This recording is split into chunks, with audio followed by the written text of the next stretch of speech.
A taxa de desemprego subiu para 7% em junho. São mais 0,4 pontos percentuais do que no mesmo período do ano passado e mais 1,1 do que no mês anterior. Os dados provisórios do INE mostram ainda que a população empregada caiu 3,6% em relação a 2019. Confrontado com os dados, o Ministro da Economia assume que o país deve estar preparado para tudo, mas chama a atenção para uma ligeira subida na população empregada em relação a maio.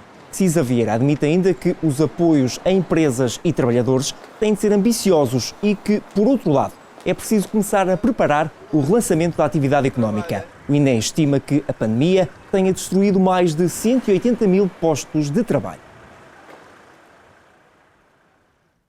A crise financeira provocada pela pandemia está a fazer crescer as burlas de créditos. Desde o início do ano, o Banco de Portugal identificou 21 falsos intermediários.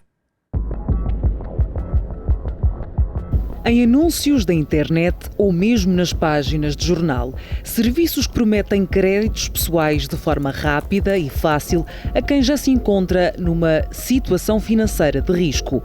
Desde março, a altura em que se instalou a pandemia em Portugal, que não param de chegar queixas à DECO de consumidores que entregaram largas quantias de dinheiro a falsas entidades.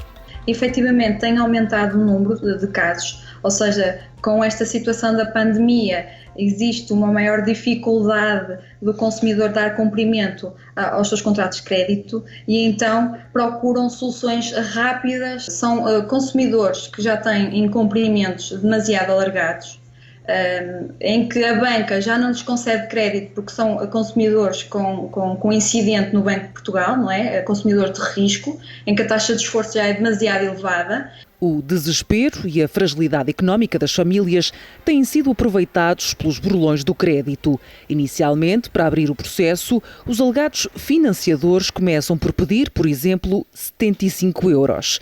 Depois vão exigindo pequenas parcelas de dinheiro até que, de repente, desaparecem sem deixar rasto.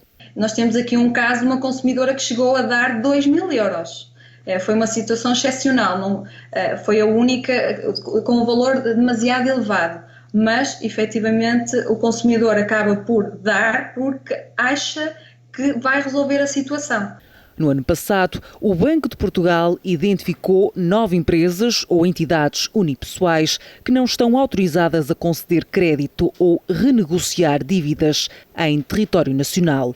Mas, desde o início do ano e até meados de julho, já foram identificadas 21 entidades.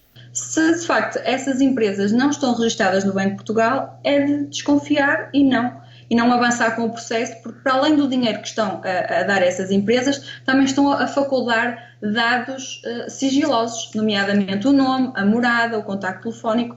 É importante perceber que, seja um crédito consolidado ou um crédito pessoal, qualquer uma destas situações a pessoa tem que ter condições para recorrer a crédito. E essas condições são claras, a pessoa tem que ter estabilidade de rendimentos. Uma pessoa que está desempregada, ninguém lhe vai conceder crédito. Uma pessoa que não tem autorização de residência ou que esteja com autorização de residência durante 2 anos, não vai conseguir ter um crédito a 10 anos.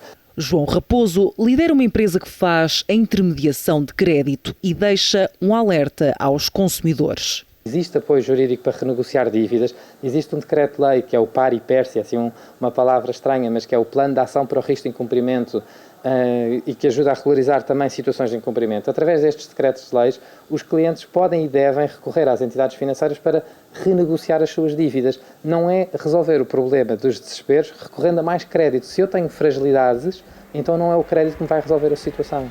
As burlas estão a afetar, sobretudo, famílias já endividadas que tentam encontrar soluções rápidas para honrar créditos antigos.